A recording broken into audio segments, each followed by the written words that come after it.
Deputy Chief Minister in charge of Transport, Sniawbhalang Dhar, informed that the Meghalaya government is prepared to begin acquiring additional land to expand the runway at the Shillong's Umroi airport following discussions with the Civil Aviation Ministry.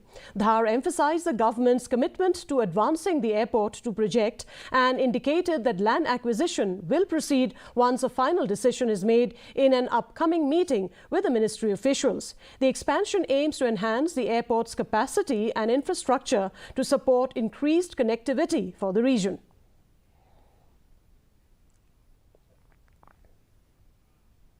Airport officials from the airport authority and the top official from the Civil Aviation Ministry, and the meeting is very clear to move forward with the expansion. Yes, sufficient space, but we have to extend the runway by another, roughly now is 1800 meter.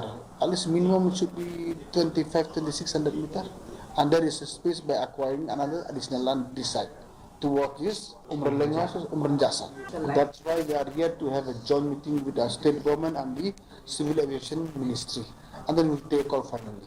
When that is okay, then we are starting the process of acquiring the additional land.